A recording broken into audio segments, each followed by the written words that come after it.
Hello everyone, మీరు వింటున్నది అపకారికి ఉపకారం ఎపిసోడ్ 5. ఎపిసోడ్ 1, 2, 3, 4 లింక్స్ డిస్క్రిప్షన్లో ఇచ్చాను. ఎవరికైనా ఇంట్రెస్ట్ ఉంటే వెళ్ళి వినండి. ఇక కథ స్టార్ట్ చేద్దాం. పరదేశి ప్రమాదమైన మాంత్రికుడని, అతన్ని కొట్టకుండా అతని నుంచి మేలు పొందడం అరిష్టదాయకమని గ్రామ పెద్దలు గ్రామస్తులకు చెప్పిన మర్నాడే సీనయ్య అనేవాడి ఇంట్లో అతడి భార్య నగలు పోయాయి. ఆమె ఒక గుడ్డలో నగలు పెట్టి మూట కట్టి చెరువుకు స్నానానికి వెళ్ళింది. తిరిగి వచ్చి చూస్తే నగలు కనిపించలేదు. ఈ విషయం తెలిసి పరదేశి సీనయ్య ఇంటికి వెళ్ళి వివరాలన్నీ అడిగి తెలుసుకున్నాడు. తరువాత ఇల్లంతా కలయ తిరిగి ఒక మూలనున్న కన్నం చూసి అందులో వెతకమన్నాడు. అది పందికొక్కులు చేసిన కన్నం. సీనయ్య అక్కడ తవ్వి చూడగా నగలున్న మూట దొరికింది. ఈ సహాయానికి సీనయ్య పరదేశిని 20 కొరడా దెబ్బలు కొట్టవలసి వచ్చింది. కానీ సీనయ్య అలా చేయలేదు. పరదేశిని కొట్టకపోతే ఎలాంటి అరిష్టం వస్తుందో చూడాలనుకున్నాడు.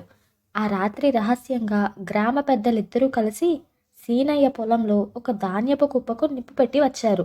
మరునాడు సీనయ్య లబోదిబోమంటూ గ్రామ పెద్దల దగ్గరకు వెళ్ళాడు. వాళ్ళు సీనయ్య చెప్పిందంతా విని, ఇంకేం, నువ్వు ఆ పరదేశిని కొట్టకపోవడం వల్లనే ఈ అరిష్టం వచ్చి పడింది అన్నారు. ఈ సంగతి గ్రామంలో అందరికీ తెలిసింది.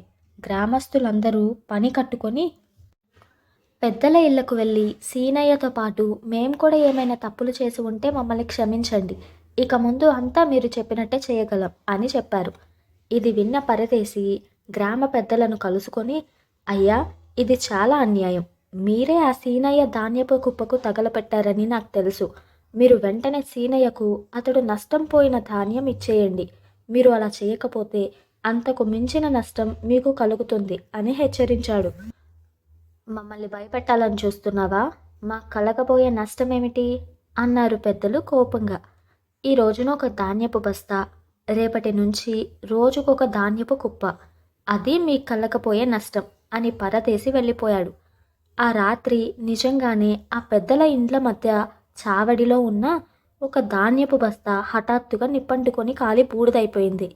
విచిత్రం ఏమిటంటే ఆ ధాన్యపు బస్తా మంటలు చుట్టుపక్కల ఉన్న బస్తాలకు కానీ ఇతర సామాగ్రికి కానీ సోకలేదు. ఇది చూసి భయపడిన పెద్దలిద్దరూ పరదేశి దగ్గరకు పోయి, నువ్వు చెప్పినట్టే జరిగింది, అసలు ఇంతకు నువ్వు ఎవరివి అని ప్రశ్నించారు. నేనెవరినైతేనేం, ఇతరులకు హాని కలిగించను. మీ ఇద్దరికీ అధికారం అంటే తగని ఆశ. మీ అధికారానికి నేను అడ్డురాను. అయితే నేను ఇతరులకు సాయం చేస్తుంటే మీరు నన్ను ఆపకూడదు. మీరు ఇతరులకు హాని చేయకూడదు అన్నాడు పరదేశి. అయితే మమ్మల్ని ఏం చేయమంటావు అని అడిగాడు చిన్న గ్రామ పెద్ద. మీరు సీనయ్య దగ్గరికి వెళ్ళి నన్ను 20 కొరడా దెబ్బలు కొట్టమనండి. ఈలోగా అతడి ధాన్యపు కుప్పలో బూడిదైన ధాన్యం ఎంత ఉంటుందో అంతా అతడి పొలంలో పోయించండి. ఇదంతా రహస్యంగా జరిగిపోవాలి. ఇలా చేయడం వల్ల సీనయ్యకు జరిగిన నష్టం తీరిపోతుంది. గ్రామ పెద్దలుగా మీకు పేరు వస్తుంది అని సలహా ఇచ్చాడు పరదేశి. పెద్దలిద్దరూ పరదేశి చెప్పినట్టే చేశారు. పరదేశి 20 కొరడా దెబ్బలు తిన్నాడు. ఆ రాత్రి పెద్దలిద్దరూ రహస్యంగా కొన్ని ధాన్యం బస్తాలు బండి మీద వేసుకుపోయి సీనయ్య పొలంలో వేసి వచ్చారు. మర్నాడు జరిగింది తెలిసి గ్రామంలో అందరూ విడ్డూరంగా చెప్పుకున్నారు. ఈ పరదేశి ఎవరో, గ్రామంలో అందరికీ ఎందుకు సహాయపడుతున్నాడో, దెబ్బలు తింటూ కూడా ఆ గ్రామంలోనే ఎందుకు ఉండాలనుకుంటున్నాడో ఎవరికీ అర్థం కాలేదు. కానీ గ్రామ పెద్దల పలుకుపడి వాళ్ళ మీద గ్రామస్తుల నమ్మకం మరింత పెరిగాయి. ఇక జయ విజయులిద్దరూ పరదేశిని గురించి మొదట్లో అంతగా పట్టించుకోలేదు. తల్లిదండ్రులు వాళ్ళను, మీరు ఆ పరదేశి జోలికి పోకండి, వాడు చాలా ప్రమాదకారి అని చాలాసార్లు హెచ్చరించారు. ఒక రోజున నది ఒడ్డున జయ విజయాలిద్దరూ అక్కడికి బిందెతో నీళ్ల కోసం వచ్చిన ఒక అమ్మాయిని ఎగతాళి చేస్తూ ఆట పట్టిస్తున్నారు. ఇద్దరూ కలిసి ఆ అమ్మాయి నుంచి బిందె లాక్కొని ఆ కనపడే మామిడి చెట్టెక్కి, మా ఇద్దరికీ చెరో 4 మామిడి పళ్ళు కోసిస్తే నీ బిందె తిరిగి ఇస్తాం. అలా చేయకపోతే నీ బిందెను నదిలో పారవేయడమే కాక నిన్నిక్కడి నుంచి వెళ్ళనివ్వం అన్నారు. ఆ అమ్మాయికి ఏం చేయాలో తోచక బిక్కమొహం వేసుకొని నిలబడింది. అంతలో ఆ దారిన పరదేశి వచ్చి జరిగింది ఆ అమ్మాయిని అడిగి తెలుసుకొని, జయ విజయులతో, మీకు కావలసింది చెట్టెక్కి మామిడి పళ్ళు కోయడమే కదా, నేను ఆ పని చేస్తాను. ఆ అమ్మాయికి బిందె ఇచ్చేయండి అన్నాడు. ముందు పళ్ళు కోసివు, అలాగే వదిలేస్తాం అన్నాడు జయుడు. అసలు సంగతేమంటే అది మామిడి పళ్ళ ఋతువు కాదు. చెట్టున ఒక్క పండైనా లేదు.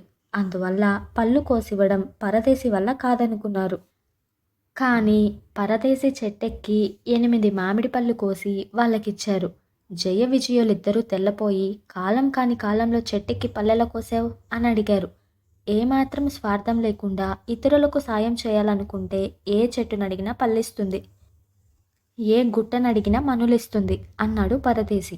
అయితే ఏ గుట్టనైనా అడిగి మాకు మనులు తెచ్చిపెట్టు అన్నాడు విజయుడు. ఇచ్చిన పళ్ళు చాలు, మనులేం ఇవ్వను, ముందు ఆ అమ్మాయిని వెళ్ళనివ్వండి అన్నాడు పరదేశి.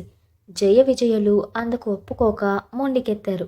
అప్పుడు పరదేశి ఆ అమ్మాయితో వాళ్ళు నిన్నేమి చేయలేరు, నీ బిందె తీసుకొని వెళ్ళిపోమ్మా అన్నాడు. ఆ అమ్మాయి వెంటనే బిందె తీసుకొని బయలుదేరింది. ఆమెని ఆపాలని జయ విజయులిద్దరూ అనుకున్నారు. కానీ వాళ్లకు కాళ్ళు చేతులు కదల్లేదు. ఆమె కనుచూపు దాటిపోయిన తర్వాతే వాళ్లకు కాళ్ళు చేతులు స్వాధీనంలోకి వచ్చినాయి. నోరు విప్పి మాట్లాడగలిగారు.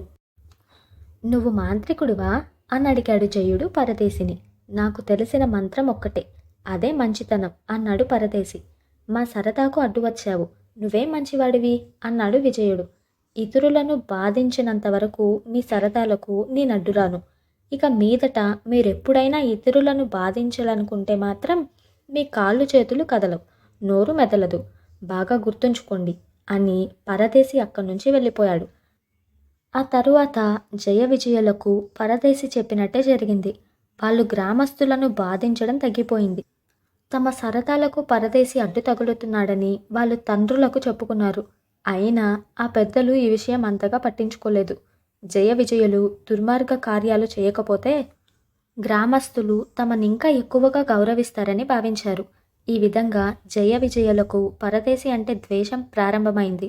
వాళ్ళొకసారి పరదేశి నిద్రపోతున్నప్పుడు తాళ్లతో బంధించి నీటిలో పారవేయాలనుకున్నారు. అయితే వాళ్ళు తాళ్ళు తీసుకొని పరదేశి ఇంట్లోకి వెళ్ళేసరికి అవి వాళ్ళనే బంధించేశాయి. వాళ్ళు కదల్లేక మూలుగుతుంటే నిద్రపోతున్న పరదేశికి మెలకువ వచ్చింది.